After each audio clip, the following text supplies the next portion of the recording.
Bonjour, bonjour les zouzous, j'espère que vous êtes en forme. Écoutez, bienvenue dans cette nouvelle vidéo où je vais vous parler de 3 produits. Ok, il y en a 4, mais vous savez comment je suis. À bannir de sa routine. Donc vraiment des produits qu'il faut éviter d'utiliser. Alors, quand je vous dis ça, oui, j'ai toujours mis un titre un peu tape à l'œil, etc. Hein, on s'entend. Il y a des produits dont j'aime bien dire que c'est les formules des enfers, etc., que c'est franchement pas top. Est-ce que ça veut dire que si vous utilisez, vous allez mourir et que c'est un drame national et dans l'univers, et que la Voie lactée va se mettre à trembler?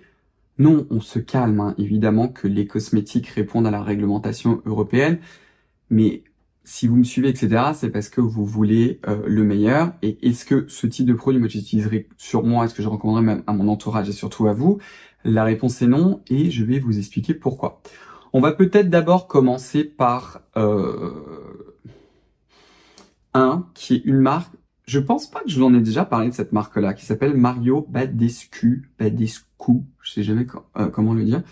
Je me demande d'ailleurs si c'est pas une marque américaine. Moi, cette marque-là, en fait, je l'ai connue avec leur produit qui, je crois, est un biphasé que vous secouez. Non, il faut même pas le secouer, vous mettez à l'intérieur un petit coton-tige et ensuite vous l'appliquez sur vos boutons.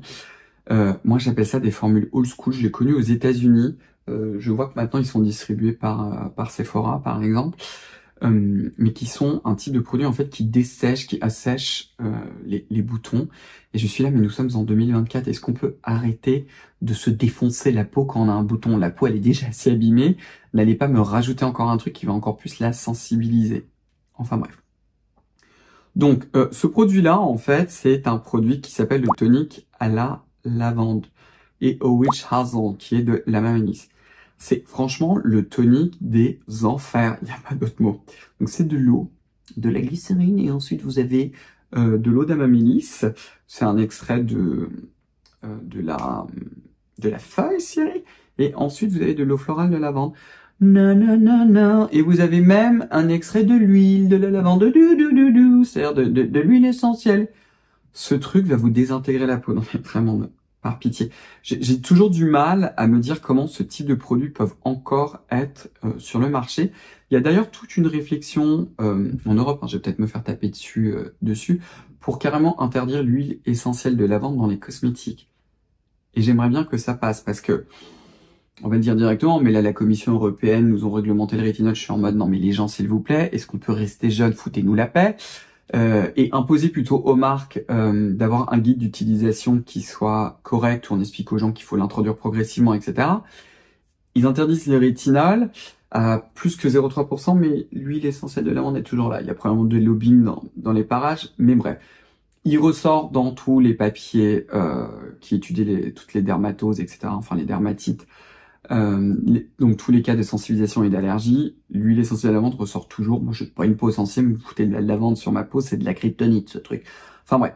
Donc vraiment, ce genre de produit, en plus, bon, il y a de la glycérine, c'est hydratant, mais c'est naze. Non mais vraiment, n'utilisez pas ce type de produit, ce type de tonique, en plus, qui n'apporte rien dans votre routine, et c'est juste la porte ouverte, probablement, à des irritations. Et je vais répéter quelque chose que j'ai déjà dit depuis très très longtemps, même parce que j'ai toujours ce type de commentaire en train de dire « Ah non mais moi Cyril, ça fait 200 millions d'années que je fais ça et j'ai une peau qui est très jolie et ça va très bien et j'ai pas de rides, etc. » Mais imaginez que si vous ne l'aviez pas fait depuis 20 ans, sans doute que votre peau serait encore plus belle et que vous auriez l'air encore plus jeune. Il y a toujours aussi ce rationnel-là, et ce n'est pas parce que visuellement votre peau a l'air bien que c'est-à-dire qu'il se passe rien. C'est typiquement le cas avec les UVA dans notre quotidien, hein, sauf si vous êtes là en plein soleil toute la journée, vous avez l'impression qu'il se passe rien, alors que votre peau est détruite et meurt à petit feu au quotidien, sans que vous le voyez. Vous ne savez pas qu'est-ce qui se passe dans votre peau quand vous êtes comme ça en train de vous exposer de façon chronique, en plus à des ingrédients qui sont pro-irritants, qu'on connaît depuis longtemps. Franchement, la mamélis, oui, il y a des trucs intéressants sur les pores, mais il y a plein d'autres actifs qui sont 1000 fois mieux, beaucoup plus intéressants. Donc juste oubliez quoi. Le deuxième, et c'est pour ça qu'en fait il y en a deux, je vous le montre en exemple, c'est par exemple une crème de la marque CeraVe qui s'appelle, c'est la Facial Moisturizing Lotion SPF 30. ou bien c'est la crème hydratante visage SPF 30. Et je vais vous en donner une autre parce qu'en ce moment, ils ont vraiment le vent en poupe et j'avoue qu'il y a plein de produits que je devrais tester. J'en ai déjà testé, à vrai dire, quand j'étais aux États-Unis. C'est la marque Bioma. Et d'ailleurs, peut-être que je me trompe, hein, mais en tout cas, ils ont beaucoup de produits, ça c'est sûr, mais tous, je ne sais pas, qui sont en fait des produits coréens. Et vous avez par exemple leur gel crème SPF 30. Par pitié, arrêtez d'acheter des crèmes hydratantes avec des SPF. Ça, c'est poubelle, vraiment. Utilisez un vrai solaire. Une crème hydratante dans laquelle on a utilisé des filtres solaires n'a pas la capacité de former un film protecteur à la surface de la peau. Donc oui, dans des conditions de laboratoire, quand c'est appliqué sur le dos, c'est peut-être un SPF 30 ou un SPF 50. Quand vous allez appliquer sur le visage, ça ne va pas tenir. Ceux qui l'ont très très bien compris, et j'ai fait une story récemment sur Instagram, raison de plus pour me suivre d'ailleurs. On va faire un peu son autopromotion. Ce sont les Japonais. En fait, les Japonais classent les solaires, les produits avec une protection solaire en 3. Les premiers, en fait, ce sont des crèmes hydratantes qui ont des SPF. Donc, par exemple, le Bioma ou le CeraVe rentrerait dans cette catégorie. Ensuite, ils ont des solaires pour, des solaires quotidiens, en fait, pour l'exposition quotidienne, c'est-à-dire quand vous êtes très faiblement exposé et que vous êtes essentiellement à l'intérieur, que vous faites une mini balade dehors.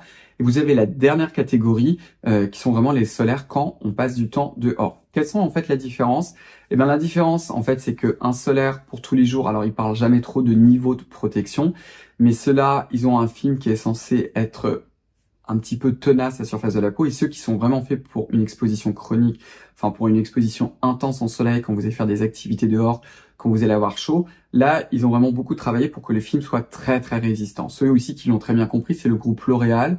Et par exemple, dans la marque La Roche-Posay avec l'UV 1400, ils ont cette technologie qu'ils ont un peu étendue, qui s'appelle, comment ils l'ont appelé, la Netlock, il me semble, qui fait qu'ils ont travaillé la résistance du film pour que le solaire ne bouge pas. D'autres qui l'ont beaucoup travaillé, c'est la marque P20, par exemple, qui vous dit que leur solaire dure 10 heures. Alors, ça ne veut pas dire qu'il faut pas réappliquer, mais ça veut dire que ce type de solaire-là, quand vous l'appliquez sur la peau, effectivement, 2 heures, même 3 heures et 4 heures après, vous avez quand même toujours un film qui soit assez costaud sur la peau. Ça ne veut pas dire que le SPF ne diminue pas, mais ça veut dire qu'il diminue moins. Si vous utilisez une crème hydratante, ou comme certaines crèmes coréennes, je pense à la Beauty of Joseon, qui en réalité est une crème hydratante avec des filtres solaires, ça tient pas. Donc en fait, le maillage va immédiatement se désintégrer et vous aurez presque plus rien comme protection. Alors, si vous le réappliquez religieusement toutes les 2 heures à une tonne de quantité, vous n'aurez pas de problème. Mais je sais très bien que dans la pratique, pratiquement personne va faire ça et vous serez pas de toute façon assez protégé. Donc vraiment, utilisez un vrai solaire. Je vais vous en laisser dans la description. Je vais vous laisser le Antelios de chez La Roche-Posay, en particulier le fluide. Faites attention, il y a de l'avobenzone et de l'alcool, donc c'est pas pour tout le monde. Moi, il me flingue la peau. Je vais vous laisser la P20, la Sensitive et la Sensitive Face. Je vous ai fait récemment des stories d'ailleurs sur Instagram pour vous expliquer la différence. Qu'est-ce que je vais vous laisser? Je vais vous laisser aussi le Blur de chez SVR qui est ultra tenace aussi, qui pour le quotidien est pas mal du tout. On va passer au dernier produit. Je sais pas si en ce moment il est très à la mode sur les réseaux, mais à un moment il l'était beaucoup. En réalité, c'est une marque coréenne qui s'appelle Dr. Jart, alors je sais pas si en ce moment ils sont très très connus, mais cette gamme-là, qui est la gamme Céramidine, en fait, est connue depuis très très longtemps. Et moi, je connais les produits à l'époque où je voyageais beaucoup en Corée du Sud depuis vraiment pas mal de temps. Et c'est censé contenir, oui non, c'est pas censé, c'est vrai, ça contient des céramides, je ne pense pas qu'il y en ait beaucoup. En France, ça coûte assez cher, hein. La crème là que je vous montre, donc c'est la Skin Barrier Moisturizing Cream, donc c'est un format de 50 ml, et ça coûte environ dans les 56 euros. C'est nettement moins cher en Corée du Sud, mais c'est un peu normal. Et la base de la crème, en fait, est très très bien faite. Je l'avais déjà testé sur ma main. La texture est super intéressante. C'est pas une mauvaise crème hydratante, sauf que quand vous allez à la fin, vous avez de l'huile essentielle de pélargonium, vous avez de l'huile essentielle de bergamote, de sauge, du citronellol et un petit pigment. Je suis là. Non, non, s'il vous plaît, non. Parce que une crème hydratante, déjà avec un parfum hypoallergénique, vous savez que je suis pas très très fan. Moi, j'ai toujours tendance à vous pousser à utiliser des produits qui soient sans parfum. Mais alors là, avec ce cocktail Molotov, s'il vous plaît, non, quoi. C'est exactement le même rationnel, en fait, que celui de chez Badescu, Mario Badescu. Je saurais jamais dire le nom de cette marque, mais enfin bref. Vous avez un peu compris, même si sur le papier ça semble très joli, il me semble, là j'ai pas revérifié pour cette vidéo, mais la majorité des produits dans la gamme Ceramidine sont bien formulés, mais à chaque fois vous avez toutes ces dérivés d'huile essentielle. Et ça, vraiment, c'est un big nono. Vous avez vraiment des produits qui sont beaucoup, beaucoup plus intéressants. Et j'ai envie de vous dire, s'il faut vraiment utiliser des produits avec du parfum, bon là, je pense à celui-ci parce que je vous en ai parlé récemment et la compo est dingue. Et il faut vraiment que la compo soit dingue pour que je vous le recommande.